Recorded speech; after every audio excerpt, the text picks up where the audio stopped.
Okay, everyone. So finally we can start this session. We had some technical problems that could sort of be interesting to use as a start for this session on enhancement and optimization and quantified self.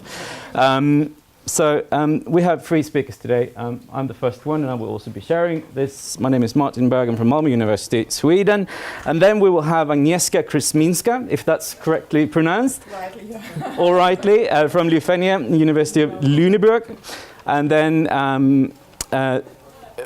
Antonio Maturo, Veronica Moretti, and Flavia Azzori. But I think that Veronica and Flavia will be the ones because the Antonio is not here. Yeah.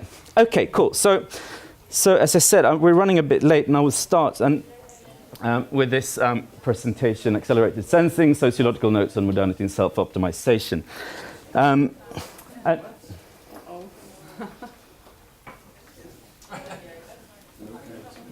Yes, it starts very good. It actually, I can see it here, but it doesn't help you. I need to restart the system for some reason. Oh, so we restart the system. Anyway, I mean, actually, the slides aren't very important at all in my case. So, oh, there you go. It's more of a decoration, actually. So, anyway, as we all know, and especially as some of us heard in the last session, the market for wearable devices and self-tracking apps is growing with a steady pace, and many of these technologies aim at and not only measuring and tracking what users do or feel, but increasingly they also strive at sort of interpreting the data that is collected and to provide insights and nudges in certain directions that assume to then sort of push users toward better choices and healthier living and so on. And in this paper, I will engage with some of the sort of discursive underpinnings of how self-tracking devices and apps are designed and how their functionality is and value for users are imagined. And I will approach this this theme with a particular focus on or sort of particular emphasis on how their design can be regarded as deeply embedded in late modern society and its sort of particular temporalities. And as I said, this paper is called Accelerated Sensing, and I think more that it's actually about sort of some sociological notes on modernity or late modernity and self-optimization. And it's actually, I mean, since I wrote the abstract, it has actually been published in a special issue of Digital Health, and it's called Making Sense with Sensors, Self-Tracking and the Temporalities of Well-Being. So you can sort of read more in that paper. And empirically, this paper is based on a study of two Finnish companies, the Mood Metric and the Aura, maybe they say. And how they, in certain different kinds of online materials, explain and make sense of their devices' imagined functionality and value for potential users. So these devices, and I will not talk so much about the sort of the empirical examples. You can read more about that in the article, but rather sort of to discuss some of the general ideas and findings in this paper. But these devices, they're presented as smart rings. That can measure either mind and emotions or recovery from past activities. And the Mood Metric ring is said to be a tool to measure stress levels in real time. And the Aura ring claims to provide feedback on how the user's body, how it responds to various lifestyle choices.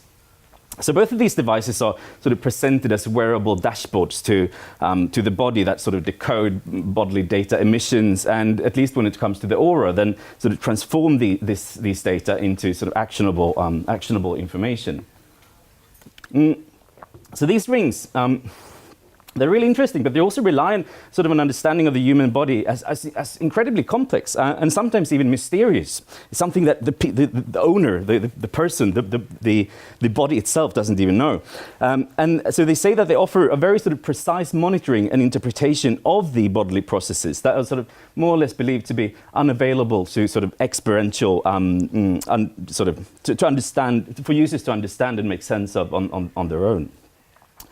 And just to say a very quick note, I mean, the materials that I've been working with is sort of publicly available, blog posts and promotional videos, and where company representatives take part in panel discussions online and so on. So all right. So why is this interesting then?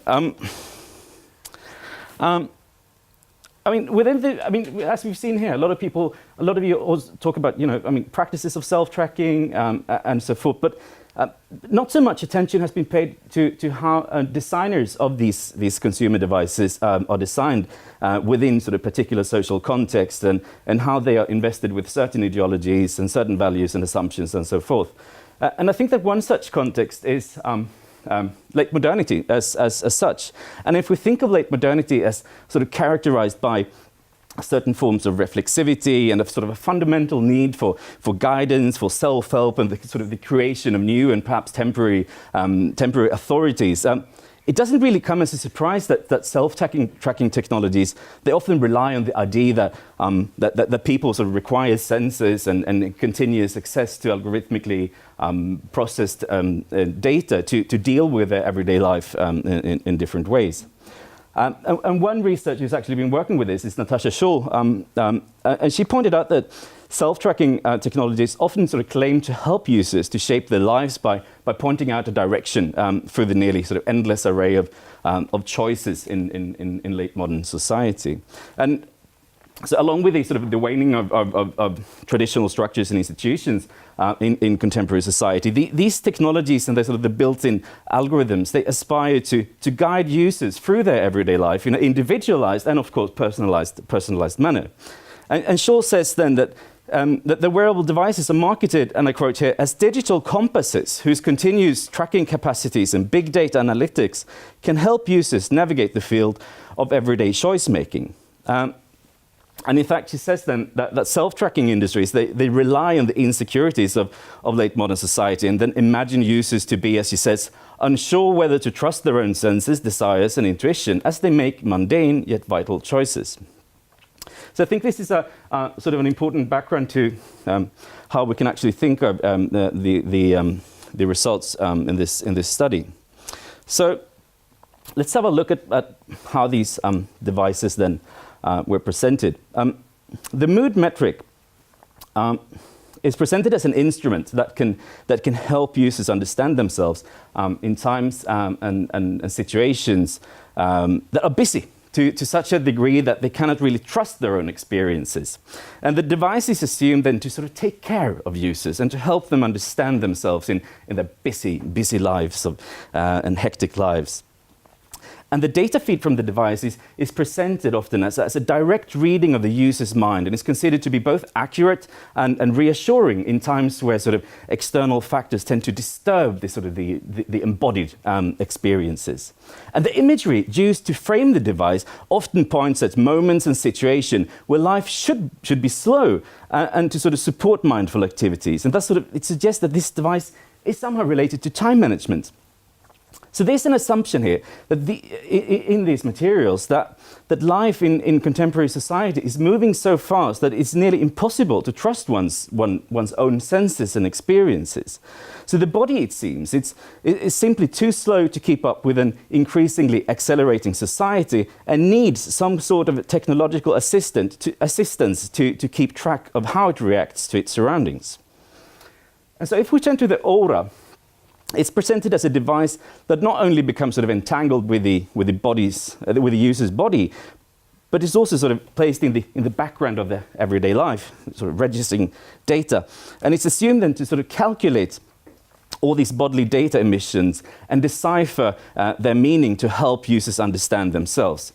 And on the one hand, potential users of the aura are depicted as sort of machine-like entities that can be fine-tuned, optimized, and digitally understood. But on the other hand, they're understood as vulnerable beings in need of assistance, advice, and actionable guidance. They want to know how recovered you are, and so on. So it seems that the aura only makes sense in a social context where external factors make it difficult for people to trust their own personal experiences, and where they carefully have to sort of strive at keeping a balance in their lives. And the idea of finding a balance is key to the aura here, because it points towards a difference in the sort of the temporalities of the body and the surrounding social and physical life. And it seems to be the case that external events are assumed to outpace the internal life of users, and that the aura becomes an interpretative mechanism that tells users when to slow down in a life that is increasingly speeding up. So the aura and the mood metric, they rely on an understanding of the human body and mind as difficult to understand without technological assistance. And they fall back on an idea that sort of contemporary society is so intense and speeded up that there are sort of not really any sort of means available in the body to solve, as one of the voices in the material said, to solve certain mind problems, as she said.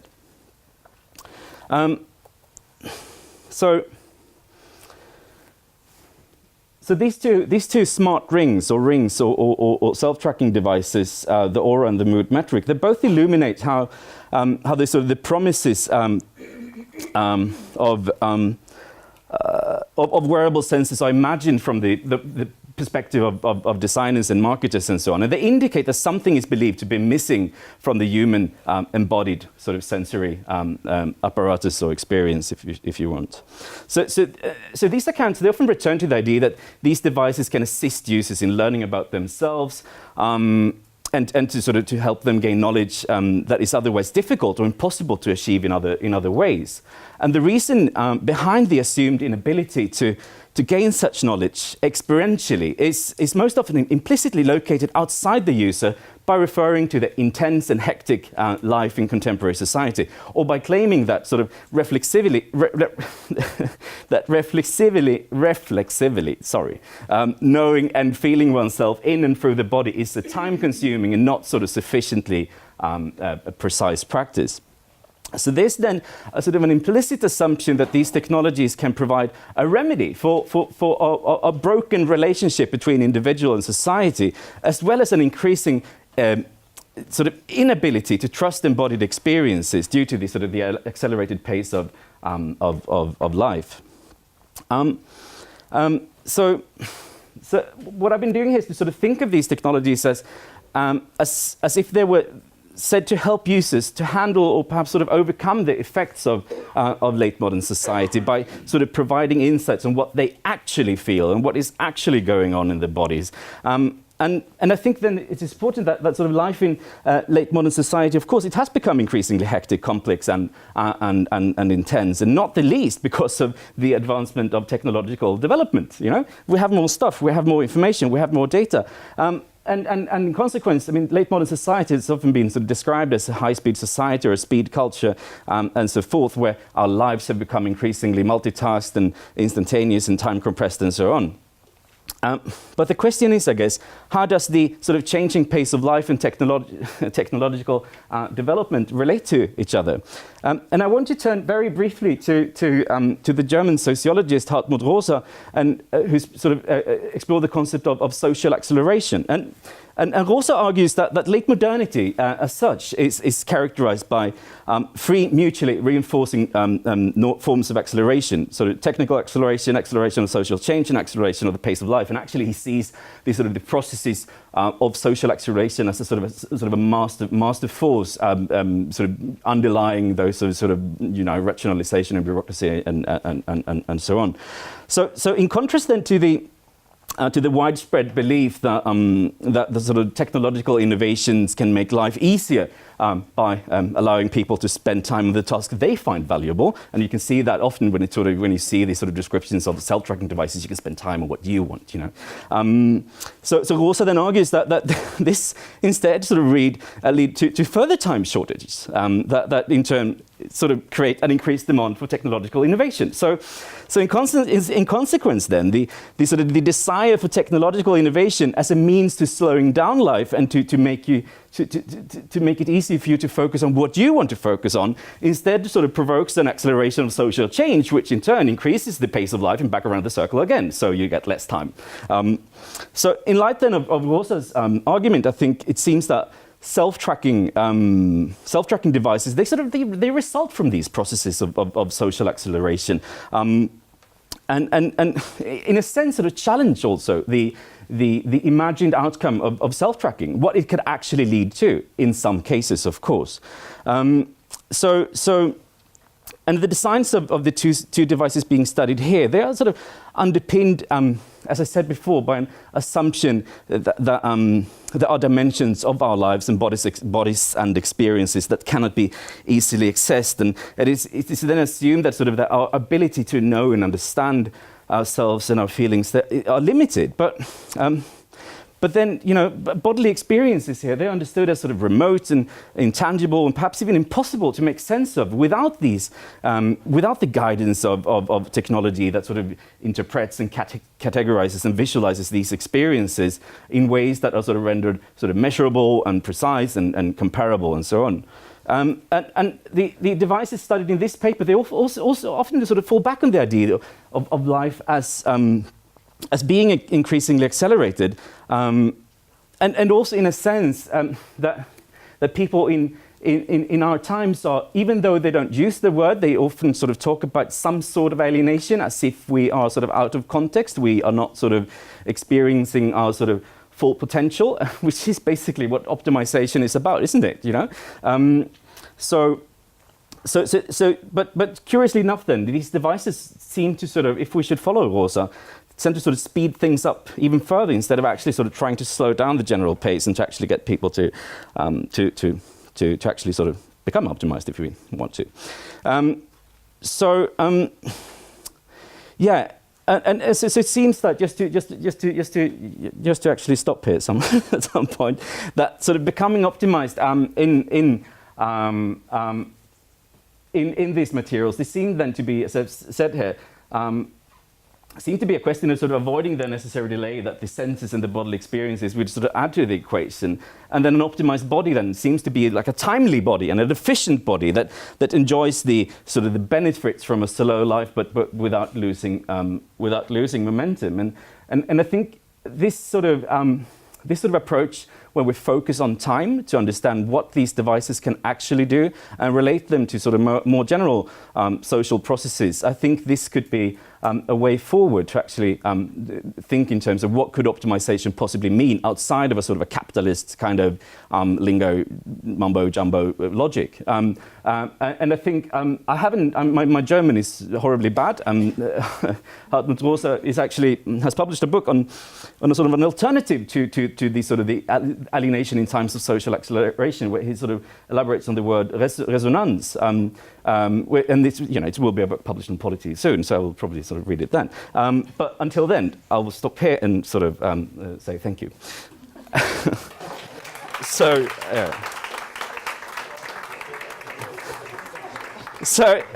we actually have 5 minutes for questions, and then because we were running a bit late, and so. I do have a question. Thank you so much for this. Thank you. You were mentioning that the intense and hectic life in contemporary society is making it more difficult for us to reflect and know ourselves through our bodies. What do you mean by that? And this is perhaps I was a bit unclear.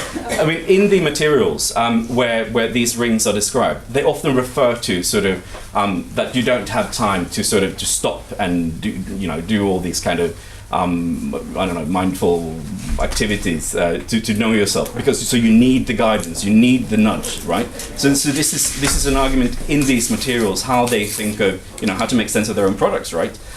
So I'm not sure that's the case, but this is sort of the argument that they put forward at sometimes, because you lead a hectic life, and in order to cope with everything that you should do, because I mean what is interesting in these materials is that you should at the same time you should be very productive at work, you should be a good, most often sort of very sort of white, straight, heterosexual kind of family member, and you should do all these kind of middle class activities, and you should also do mindfulness, and you should also you should be a complete sort of holistic person.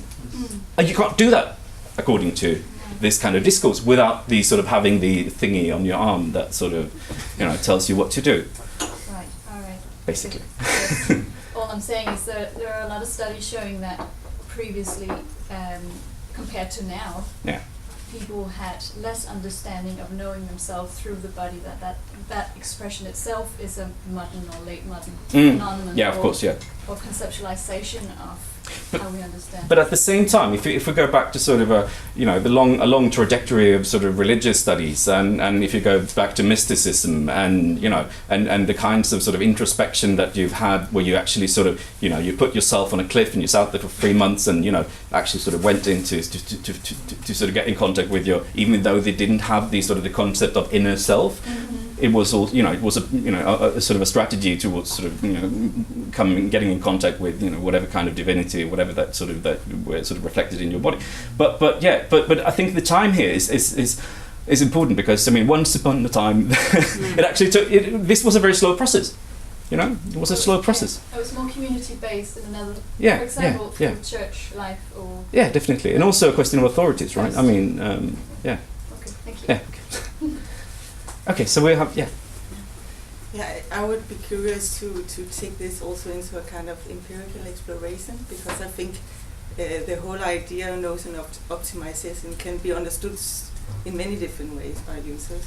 Yeah. So it can both be understood as a way of being more productive, but I could also see other possibility for experience optimization. I had a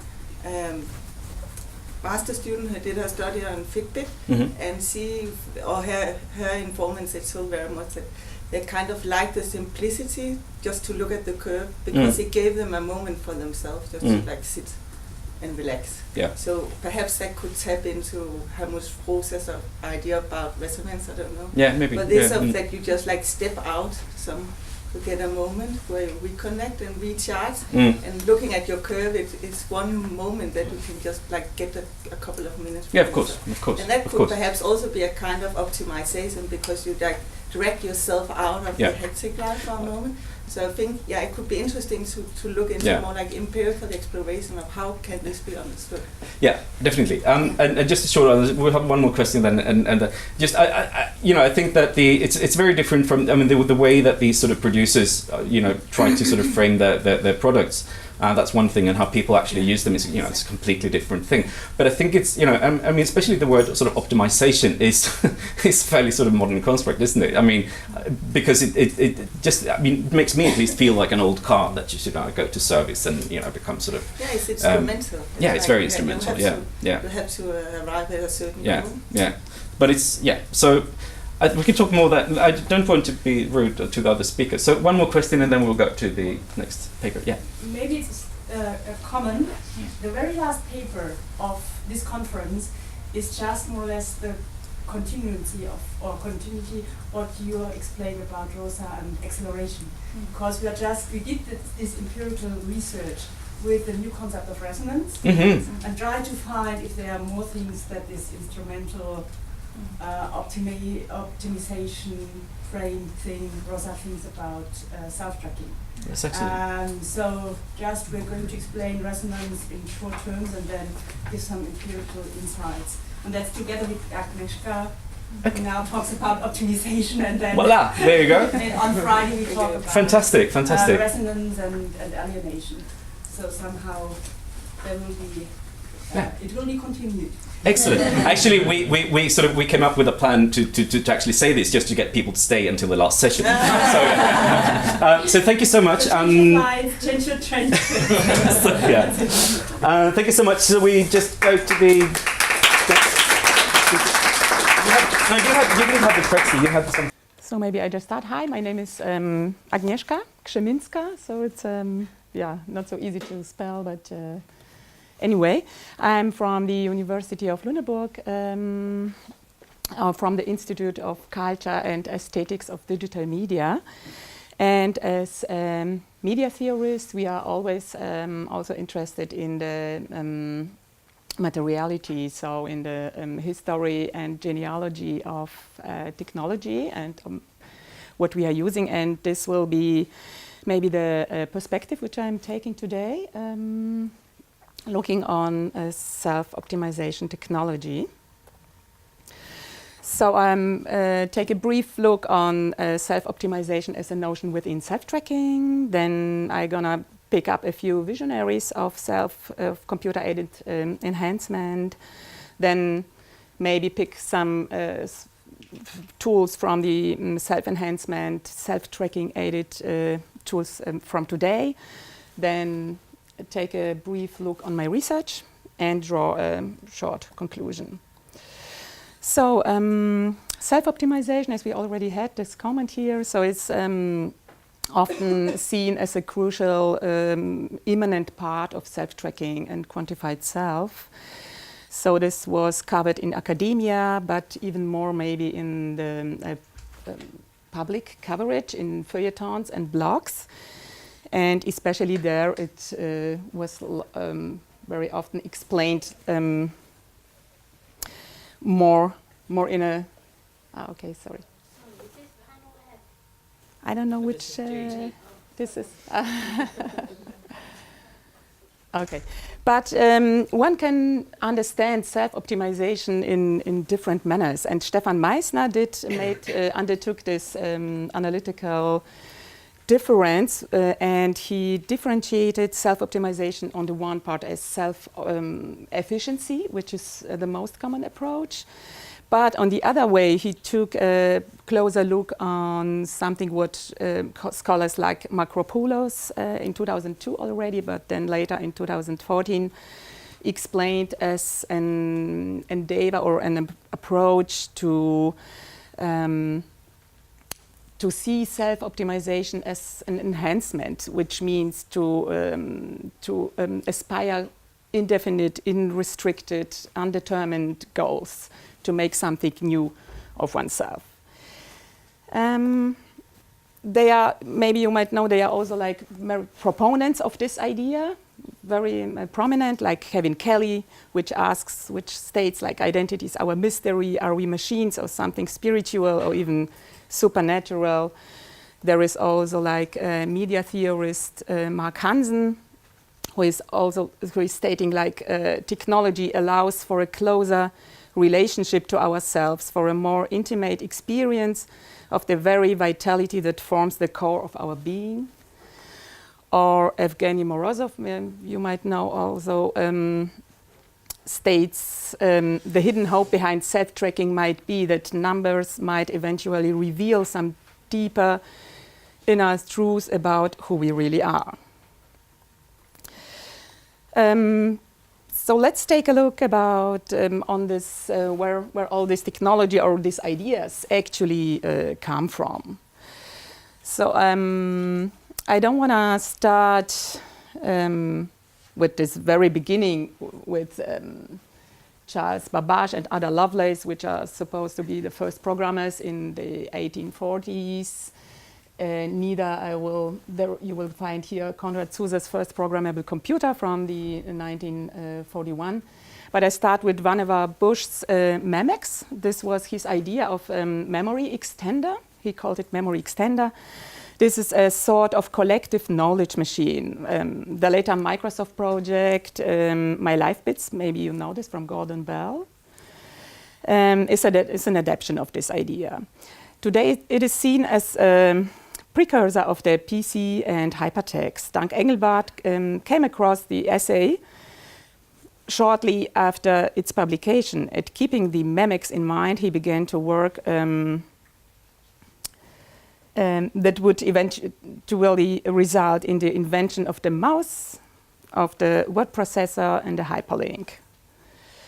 But first, before we come to Doug Engelbart, short look on Ross Ashby, intelligence amplifier. This was an idea, it's a psychiatrist and a pioneer in cybernetics. He developed in this mindful area of cybernetics. So this was an intelligent amplifier, which means the effective use of information technology in augmenting human intelligence.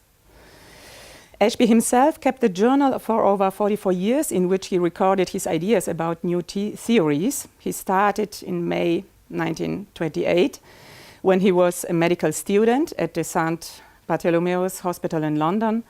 And over the years, he wrote down a series of 25 volumes totaling in 7,189 pages. In 2003, these journals were given to British Library in London. The next person is Joseph Carl Robert Licklider. So so you can see him here. He wrote a concept of man-computer symbiosis, so he was very much emphasizing the idea of a partnership and symbiosis between man and computer. And this is a small quote from him: "The hope is that in not too many years, human brains and computing machines will be coupled together very tightly, and that the resulting partnership will think as no human brains has ever thought and process data in a way not approached by the information handling machines we know today." The next one is Doug Engelbart. This is contemporary and protege of Licklider. As I already told you, he was so impressed by Vannevar Bush's article from 1945 that he devoted all his life to the development of human and computer augmentation machines or tools. He's actually mostly known for the invention of the mouse, which you can see, though I don't consider it. Here I have another picture up here. So this is the first one, built in '63. And he's also like very much known for this mother of demos from 1968, which he was really like video chatting over the network with his employees or with his partners in Menlo Park, and he was sitting in a big hall, and this was really a very first demo, which maybe people like Steve Jobs learned from it or something.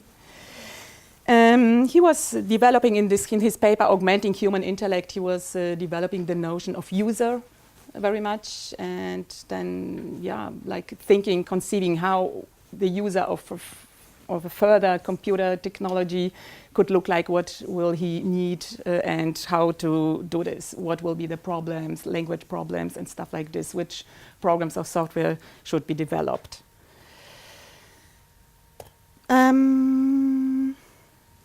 Also, like only a few words which I bolded here. So his aim was to increase the capability of man.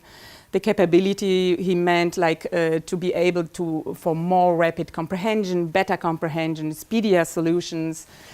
One must consider that at this time when he developed his ideas, though most of the scholars were like paid by government and military, and they were not so much eager maybe on working for this purposes of the Cold War and so on. And then that's why they tried maybe through publishing papers like this.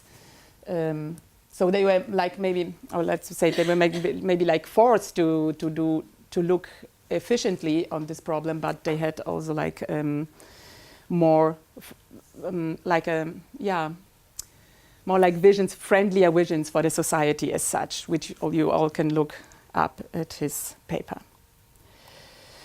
Then Engelbart I had already. I would also like to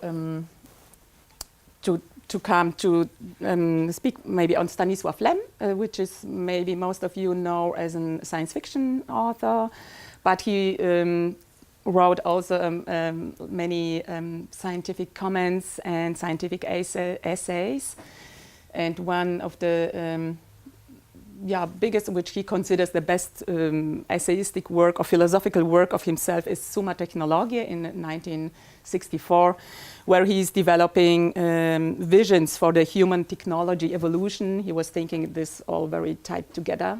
They were both together, and then he developed visions like intellectronic, which is today something like an AI, as artificial intelligence, or what was the name, Phantomatic, what was so like VR, virtual reality. So Stanisław Lem was also known for his creation of own words. So he used also in this in his paper. Then the next one, only very shortly, Hans Moravec and Ray Kurzweil, you might know, they are mostly known for the development of for predictions, how humans and computer will merge together. And Moravec predicted that machines will reach human level intelligence in 2040 already. And Ray Kurzweil was predicting that man and machine will blend completely together in 2099. So what will result? It's a big question. I don't know. I just, transhuman, posthuman, cyborg, iMachine. There are like many expressions with what one can think of or conceive of. We will see. Let us take a look on how does self-enhancement look today. So I just picked up a few brain enhancement tools. This is a Muse meditation headband, which I have been using already for 2 years. It's working with this EEG technology, and it is supposed to help you to increase your focus. So it gives you a biofeedback when you are distracted while meditating. So you can biofeedback, which means an auditive feedback. Then you hear more like like stormy weather sounds, and so then you notice, okay, I'm not very concentrated now. I need to focus back. And Muse is claiming that this will train you to get a better focus over time. I'm going to talk about this on the Quantified Self conference, so if you are interested, come there. We can talk about it later because it's a bit complicated. So this is just a short look like the app looks like. This is what it gives me. So maybe here I got this feedback, and I took put my focus down to this calmer states. And so I was able okay, now concentrate again on the breath, and so. The other one, this is emotive. These are screenshots from the website, so you can see what they propose or promise or claim for the users. So to have control over things, Internet of Things, or to increase your performance. This is a quite similar device. They have like 2 sorts. This is the more expensive one with 14 EEG electrodes.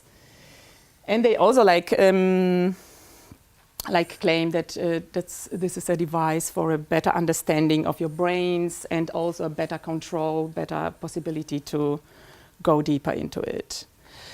The last invention, which maybe you heard already of it, it was big news in April. So a few weeks ago, Elon Musk, which is also a very successful inventor in Silicon Valley. He's Tesla and SpaceX. Maybe you know this. He also announced a new startup, Neuralink,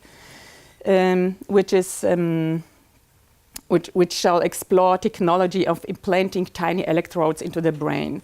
Neuralink's goal is to link computers directly to the human brain, with the purpose of merging with software to help keep pace with advancement in artificial intelligence.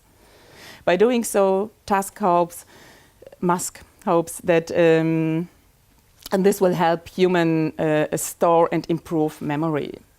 Right now, the company is still in the early stages and is registered since last July already as a medical research firm. So maybe another example you might know as Quantified Self interested. This is Dave Asprey, also like entrepreneur and investor. It's actually Chris Dancy. Oh, that's Chris Dancy. Oh, yeah. Yeah, you're right. Yeah, you're right. Oh, yeah, I had this other picture. Okay, I mixed it up. But okay, so I have already prepared my story for Dave Asprey. So just 5 minutes. Okay, so maybe we just go over it. So empirical research. There is a lot of empirical studies which suggest that technical enthusiasm, curiosity, a playful attitude in dealing with self-tracking sensors and applications, which you might know. My own self-observation, which is a part of my methodology, is also which leads me to this perspective which I am taking after all with this topic. So it's about the aspect of what can I reach, where can I come to using this, what could happen after all in somehow in the future. This is what I'm trying and testing and experimenting with a lot of self-tracking tools, not only this meditation stuff, but also like productivity, time, and so on. And yeah, that's what I'm observing with myself. My empirical research was, which is partly problem-focused and narrative interviews, reveals also an open interest in discovering new capabilities and exploring undetected possibilities within oneself. So I have an interviewee who was telling me that, yeah, pretty directly, that he's really eager to see how he will react over time. He sees himself as very unique, as not what is maybe applicable to other people's might not be valuable or or for him or right for him. So he tries to just self-experiment on himself and look and discover new conditions. Another participant was was also like trying very many different self-tracking tools, but was also like mostly interested in lucid dreaming, which is also a very kind of hidden capability of oneself. He dreams to have control. He would like to steer his dreams. And another one just told me I took this interviews I conducted not only with self-trackers, but also like with people who are, after all, trying to self-improve. So like musicians, athletes, like Buddhist practitioners, and this is the last one, who is actually not so much like self-tracking, but trying to self-optimize with the Buddhist praxis. I did this research in San Francisco during the last weeks and met a lot of them over there, of course. Now you can meet a strong mindfulness and consciousness community over there. And he was also like tried to become someone completely else. So maybe the last a kind of conclusion or a kind of perspective which I am taking within the research is that self-tracking technology aided self-optimization might be a next step to transhumanism. This will be the question. The term of transhumanism, for those who don't know it, goes back to the French philosopher de Chardin. And he's like emphasizing the possibility of transhumanizing as developing his potentials to the fullest extent. And the Macropoulos, which I already was telling about, put it like self-optimization is not only a mere unfolding and realization of a natural and with it inalterable potential of human possibilities, but a construction and invention of new capabilities of human.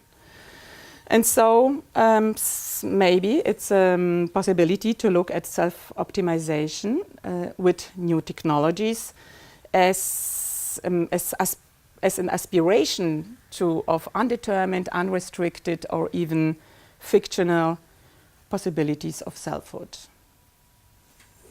So, okay, that's it. Thank you.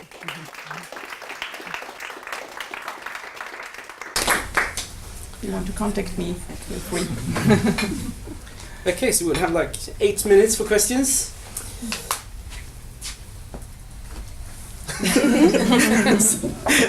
Thank you. I'm interested in that bit, you know, when you said self-experimentation and literature.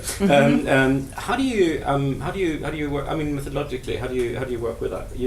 Obviously you have this little thingy on yourself, but how do you use it? And how do you what do you study? Is it some kind of regular sort of autoethnography, or how would you frame the study? You mean the self-experimentation, yeah. or it's really like it's not so easy, but it's an approach known from ethnography. So actually also it's really like to doing a thing and then to trying to get this analytical distance or something. Or in the first step you just write down how you feel. So which sounds you heard, which colors you discovered, what were you attracted by, and which feelings and affects you gained using something or doing something, and then you just describe it, and then after all of this, so then you try to analyze yeah, it's not always easy because you're always like trying to analyze already when you're experiencing something, but it's important just to make like this dense descriptions from Clifford Geertz described. Yeah. Okay, thanks. Yeah. Yeah, so thank you for, especially for kind of pointing to some of the technological precursors. As a practicing self-tracker technologist and like observing this research community, I think it's been absent in the sense that there's a history and some drivers that if you don't take those into account, it's like you're staying on your level talking about discourses and really not getting into some of those enabling factors. So thank you very much for showing people that stuff, really, which is part of the history. But also, I would say, looking at this community from the outside, I'm getting tired about hearing about the optimization concept. I'm like, you guys are probably led astray by that concept at this point. There was a discourse in the early days of Quantified Self around the Wired articles and the first Quantified Self conference. But if you keep on talking about optimizations, you're talking about things that took place years ago. So when you mentioned like you've been talking to musicians and Buddhists at the end, I'm also a musician. I would be kind of offended if you said my musical practice has something to do with self-optimization. No, I'm trying to create an expression. And I think there's this concept of deliberate practice that's been developed by the Swedish psychologist Anders Ericsson and his collaborators. And I think there's something much more interesting for you guys to look into if you took that perspective instead of optimization. Because what comes out of a lot of the good, beneficial self-training I've seen is a deliberate practice around things of interest in your life, and where you really instead applying the kind of same practice as you have with musicians and with athletes, top athletes and stuff, where you're applying a deliberate practice to areas in your life. Yeah. So that's just my point as like observing this research community, being a practicing self-tracker, I think really you should let go of that optimization concept. It's not doing you much good at this point. Yeah, maybe what you can look at it. It's not a word or notion which we invented after all, but this was really like a press coverage or very like adapted in these terms of, because this self-improvement is really a kind of one do this to self-improve, to either to maximize something, a specific goal, right? To get or to lose something, or to get more time, or to lose weight, or to run faster, or something. And this is really a kind of an integral part. And maybe the notion of optimization is not very happily chosen, because maybe we just should only like speak of improvement. And within this understanding of self-optimization, or maybe more or like self-improvement, I'm also looking on people like meditationists or musicians or sports people who maybe wouldn't speak of themselves in these notions that I want to discover new capabilities in myself, but just to run a bit faster, or just to play a bit better, or just to meditate longer and gain more something. So it's it is within it. So it's as we heard yesterday from Andreas Hepp. So he was just differentiating roughly in two groups of users, self-tracking users. One which are technology enthusiasts, and these are these, and the other one who wants to solve a problem. And this was you, as I remember. So, and I don't know, maybe for me it's more interesting, like of this media and materiality point of view. Where does technology leads us? How is the interaction? How does it realize after all what will all result in? Maybe a bit a futurologic perspective on this. So this is something which is interesting for me. So that's But kind of raising these 2 points, because I'm starting some research on stress and trust, using EEG. So I have been looking into this, and it seems like the technology shoehorn us into this optimization. So for example, we have so many EEG focusing on calmness. So many apps, right, as well. You know, how to avoid stress and get calm, and therefore you become more productive. Yeah. But then there was this documentary, The Truth About Stress, and that's bad science, because the documentary was saying you're better off keeping your stress and refocusing, turning your stress into excitement will make you more productive, as opposed to turning your stress into calmness. So excited people, still stressed physiologically, were more productive than calm people. So, but there are no EEG or apps to turn your stress into excitement. There are many of them that they think you're better off if you calm down. So, and it's the same with the 10,000 steps. There is no science, you know, it's kind of like that you will actually become slimmer, you know, fitter, whatever if you work so many steps. Yeah, but there's so much technology that's pushing you to walk 10,000 steps. Yeah. So what are we gearing to optimize ourselves towards that science because of all these wearables that we don't create? It's kind of solved off the shelf. So I think we have happy to. do that. Thank you. Thank you. Thank you. Hello, hi to everyone. My name is Veronica. I'm a third year PhD student from Bologna University, and today I'm going to present you with my colleague Flavia. She is a first year PhD student at Bologna University.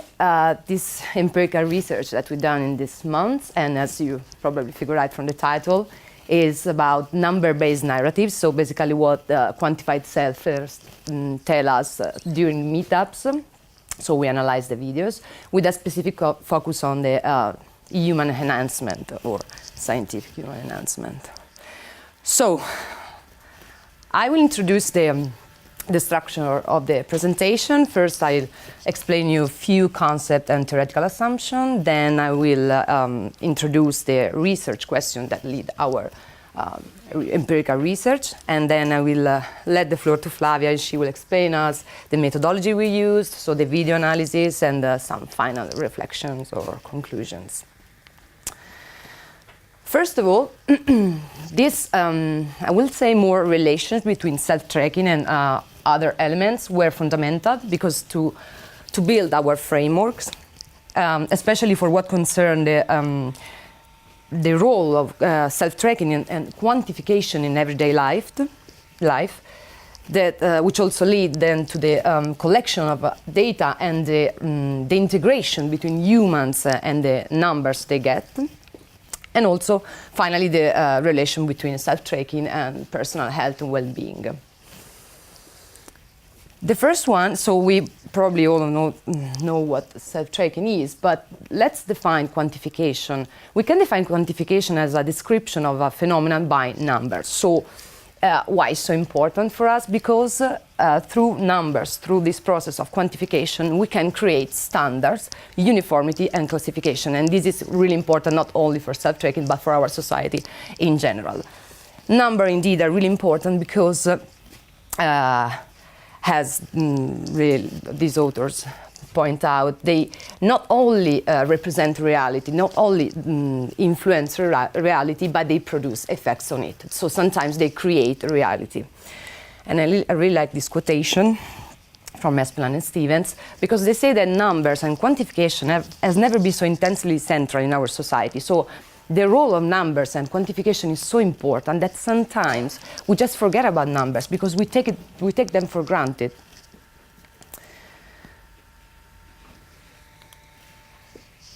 But why we are so obsessed with numbers? So how much numbers count in our life? Because these realm created numbers created through self-tracking activities are elements that don't offer us a neutral worldview, but on the contrary, they describe our reality while influencing whoever is using them. So, as I said before, they contribute to create realities. as what, for instance, Bruno Latour said, he defines numbers as immutable mobiles, so elements that can help us to get a better understanding of our endeavors. And what I find really interesting is also what Komarov, he points out this concept of quantifacts. So he compared the notion of artifact to the quantifact. So basically he emphasized the non-objective numbers that in a creation of, for instance, standards of indicator as the GDP, the IQ, and the impact factor. So this leads us to the second point, that is the integration between humans and numbers. Because people, when people collect, record, analyze, and reflect on data about themselves, they work as a kind of laboratory. I like to think that sometimes we can compare the self as a kind of set in which we can combine different activities and which we can combine different elements. And also self-tracking promotes, or attempts to, of course, mutation in our life. So why we should consider so carefully this relationship between individuals and their data? And this, as Deborah Lapton brilliantly pointed out yesterday, self-tracking data has a vitality and a social life of their own, so circulating across and between a multitude of sites. The main concept here is the vitality of data and the relationship between human and the number they get. But let's go deeper in last point. So, of course, we know that self-tracking can foster, improve, or might not, the personal health and well-being. What is really interesting, according to us, is that e-health policy is promoting a sort of healthcare based on technology. So this collection of data through technological tools, for instance, apps or wearable devices, can increase also the value of personal health data for prevention of early disease. And what is really interesting, and as we will see with the video analysis, that sometimes there is no any more clear boundary between what is self-monitoring and medical monitoring. Okay, let's go deeper in our research. We had, I know, a lot of questions actually, but we have 3 research questions, and the first one was related to the self-tracking and with the possibility, so if self-tracking fosters the adoption of biomedical cognitive perspective, and I will explain you in a moment. The second one was related with the conception of the self, that is viewed as really a sort of entrepreneur. And lastly, the final question was about our title, the practical expression of human enhancement. So if we can consider self-tracking as a sort of strategy of human enhancement. So the first one, what we meant with the biomedical cognitive perspective. We, in this sense, we have to explain, or actually we took the explanation of Conrad, about medicalization. So that process through which a non-medical problem is defined as a disease or a disorder. So an extension of medical categories in aspect of human lives. So we start to consider a problem as a medical problem, while in the past was not. So, but how is it related to self-tracking? With our analysis, we found really interesting, because sometimes the people with self-tracking, they start to adopt a sort of conceptual medicalization, so a sort of lexicon and words really specific, really like medical sometimes. And also with the creation of graphs, histograms, and statistics, we have a sort of promotion of scientific attitude. And lastly, we know that with a lot of apps we can get, for instance, an auto-diagnosis, or we can have, by answering to questions, we can have an outcome in which we can see if we have a risk or a predisposition for a certain disease. The second question is one we talked a lot about this point yesterday. So the conception of the individual as someone who has to be productive, as we said in the first presentation in the society, as Rosa in the social acceleration, or for instance, even in a performative society. So we can consider we can conceive the individual as a sort of small business in which the individual have to, according to some standard proposing by the society, have to achieve some, as I took Foucault for instance, like happiness, pureness, wisdom, perfection, both physically and cognitive. So they have to realize a complete transformation. And in this sense, we can conceive self-tracking a sort of strategy to create and promote a new technology of the self. And finally, the last research question was about the practical expression of human enhancement. First of all, we have to define human enhancement, and we can define it as the process by which we can increase our capacities, physically cognitive capacity, above normal levels. And what the technology is doing is enhancing our capacity, enabling us to achieve certain effects that would otherwise require more effort. And I put here some practical example of human enhancing. For instance, the enhancing drugs for academics, and we know from especially in the United States, there is a huge problem with the blue pills to enhance the performance of students, but even like a caffeine before starting work. And speaking about technology, of course, the use of robotics, advanced software engineer in healthcare that can enhance our ability, physical traits, but also, like broadly speaking, our health span.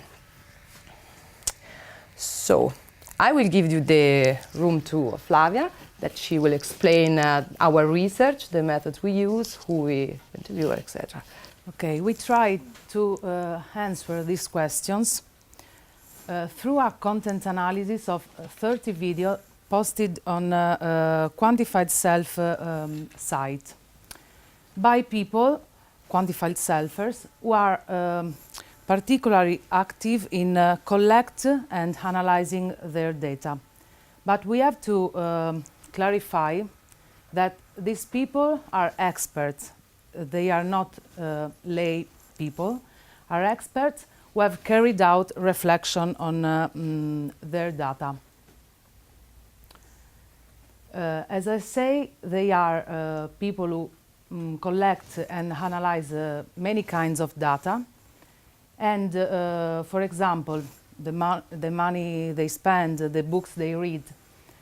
But we have chosen 30 quantified selfers from QS community in London and Amsterdam who collected data related to their health and well-being. During these meetups, they share their experience about gathering data, and they organize the presentation with a show and tell format where they talk about first the problems and motivation to doing self-tracking. Second, about the methods and tools to collect and analyze data. And then finally, they discuss their outcomes of self-tracking. Now we will see pieces of speech from these videos. Our first research question was, does self-tracking activity foster the adoption of biomedical cognitive perspective? As you can see, this member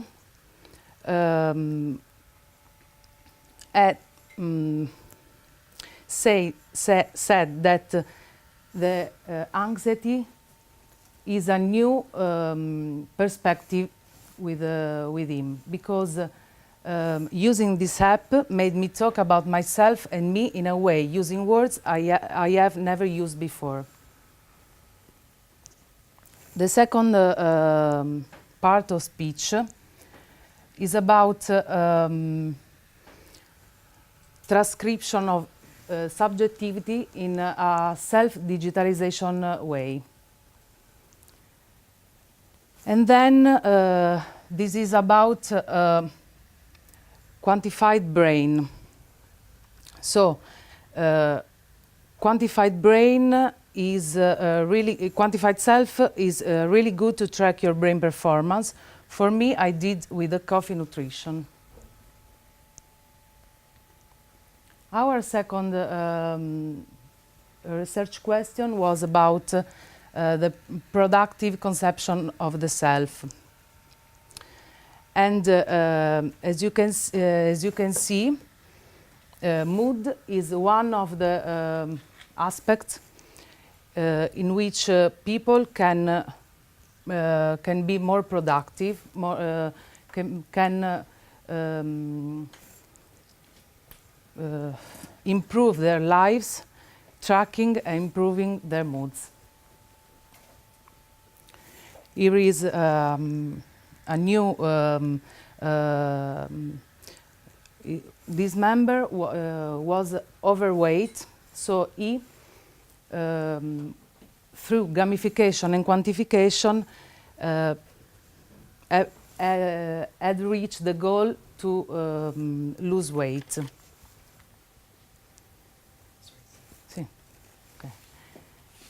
These two parts of speech is about the last one you can see is about sleep. So this member had constructed a scale from 0 to 10 to measure his quality sleep. And the third question was about human enhancement. In this case, this man face in a way the aging, and he thinks that improving health he can extend his life. Okay, the last aspect we have reflected on is the question of data meaning. Quantified selfers reflect on data meaning. They question themselves what is the meaning of collecting and analyzing data. So what is good for me maybe is not good for you, or maybe the developer of the app had another idea. So they point out problems in collecting data.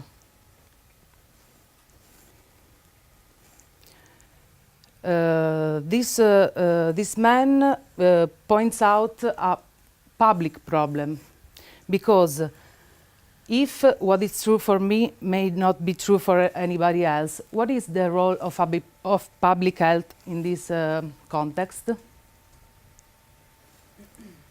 Okay, final reflections. We have found that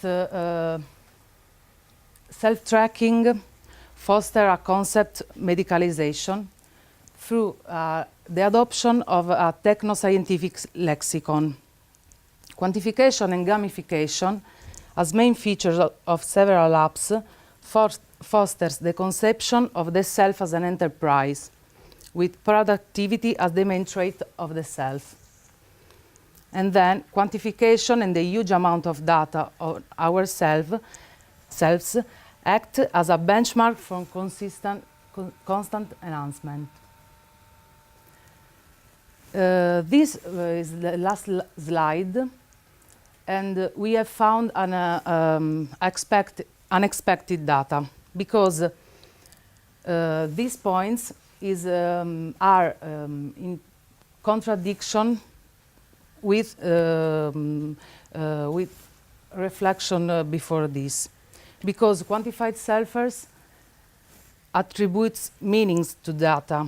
They contend their objectivity. They have doubts about their reliability.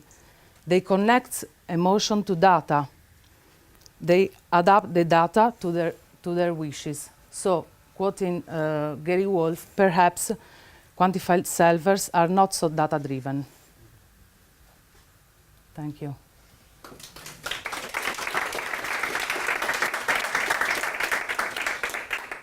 So, any comments? Questions?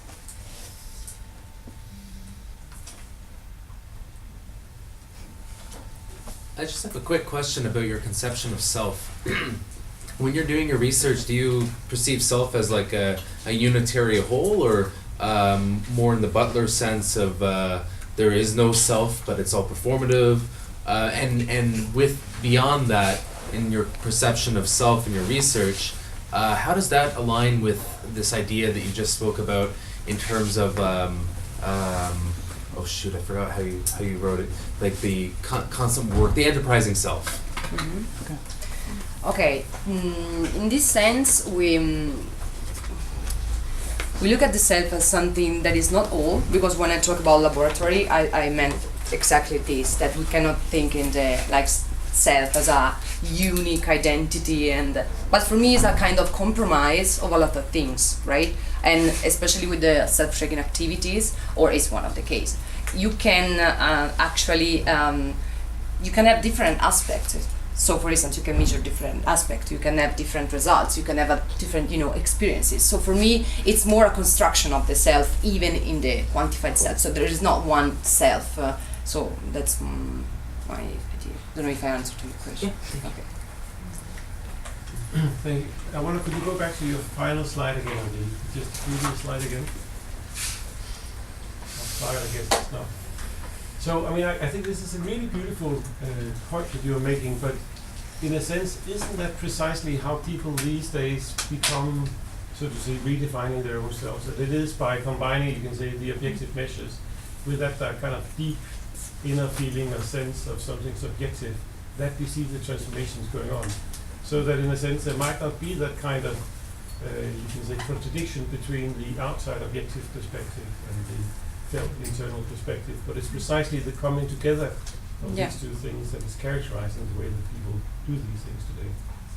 Yeah, absolutely. And also because in another research, I interviewed members of the two quantified self communities, one in Italy, the other in Cambridge, UK. And it was really interesting because I started with an idea. I thought, okay, people, these quantified selfers, they are absolutely driven by numbers. They don't. Yeah. But it's not true. That's what I say. It's a kind of compromise between what is real, like the experience of quantified self. But if we start with the assumption that we construct numbers, and that's what my idea is, you can't say that the numbers, there is this kind of hegemony of numbers, you know what I mean? So my idea is more that we can standard design all the quantified self activities. So it's really important because I could lie to the data, and we know this, and I can adapt the data to what is my desire or what is my, sensation in for one activity. So yeah, absolutely, you're absolutely right that we have to. The process of creating data and following what the data said. That resonates with our studies, and there were for us there were two categories: people who wanted to solve some practical or some health problem. So they were really interested about the veracity of the data and how to deal with the cancer or eczema or some sort of condition. So they didn't dodge the data because they were trying to solve that problem. And there were other people who were using QS as a self-validation, and in that case, they were just disregarding anything that was not flattery. Of course. Yeah. For their ego, yeah. And twisting the data to fit their self-image. Yeah. That's true. And for instance, I met this girl, and she was she joined the quantified self community only because of her boyfriend, and because her boyfriend wants someone who just would compete on. So she said, you know what? For me, it's no, I wouldn't say I don't care, but I did this for him, and so I'm a quantified selfer, but not really motivated. And this is one of the main aspects, in my opinion, that the motivation is one of the probably is the most important thing in the self-tracking experience. Yes. I just wanted to kind of return to your point about adopting the biomedical perspective of medicalization. You had it on the second to last slide. Yeah.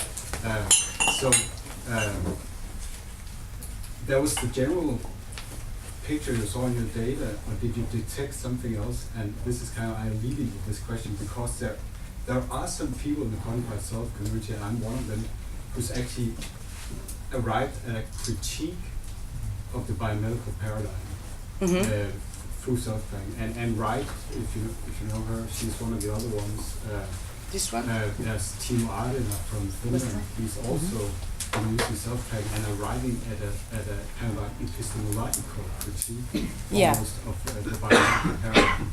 Yeah. And so I was just wondering to know if you in your data set found that there thing that a few people are doing, but that we have learned for some years, which is a critique of the biomedical. Yeah. Absolutely, there is really a heterogenic. It's a composite. It's panorama. It's not something that we can standardize. Absolutely, because we found video, of course, in which people they get more aware about their condition, using in this sense a sort of medical language.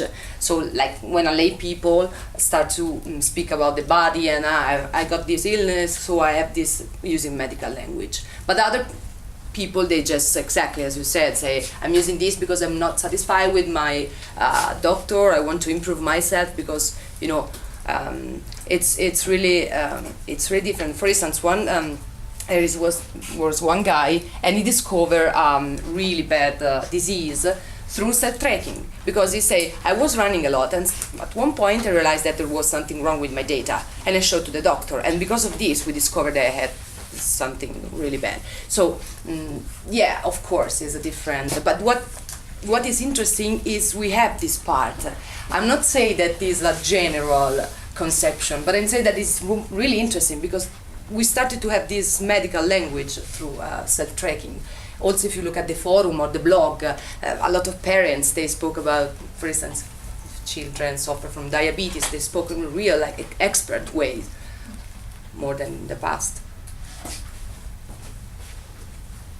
When you sort of close by saying that the QS is not data-driven, I was wondering, what's your definition of data-driven? Okay, the definition data-driven comes from Gary Wolf, who wrote an article on the New York Times. He talked about following the data in a passive way. So data-driven in this sense, in a passive and automatic way. But we found that quantified selfers make questions about data they collect. In this sense. I think we have time for one more question, if it's, and then anyone? Yeah. So you present your final reflection as sort of unexpected, that the people who work with the data are, you know, critical towards it. I mean, is that really surprising? I mean, Espen and Sauda, that you sort of quote yourself a couple of times, they say that sort of the closer you are to the production of the data, so the more likely you are to know sort of the, you know, the defects or the problems of this data. So I mean, at least me, I wouldn't be surprised that the people who, you know, work reflectively and in an expert way with the data, like the quantified selfers, are actually likely to sort of continuously question that data. Yeah. Well, you're absolutely right. But to be honest, or completely honest, before starting this research, but maybe the previous one, I was not sure. But you know, as a sociologist, you have an idea in your mind, so you expect to develop your idea in a nice path, and then something happens. Say, oh no, just I have to, you know, reconsider not anything, everything, but a lot of things. And the fact of that you mentioned, no, it was not a surprise, but we're not so expecting, along with the question of sharing data. Because before I started this, I thought, okay, they share data a lot, everyone's sharing data, but it's not true. People just say, who cares about my steps? Who cares about how many glasses of water I drank? So it's something that probably you start with an idea, and the idea of the criticism of the because as Flavia said, with this data driven, you are when you study quantified self. I'm not a quantified self, so I thought, okay, these people they blindly believe in numbers. You know what I mean? But it's not it's not true, but it's not so passive, this thing. It's they when you talk with them, when you interview them, they say, I'm doing this for myself because I need something, I want to improve, it's a challenge or whatever. But it's like they reflect. I don't remember, there was a nice article about a sort of soft resistance with the collection and the production of numbers. So that's why I think that it cannot standardize the practice of quantified self, or I don't know if I answered to this. Parsley. All right, so we should much. stop and have lunch. So thank you for a nice so much. session.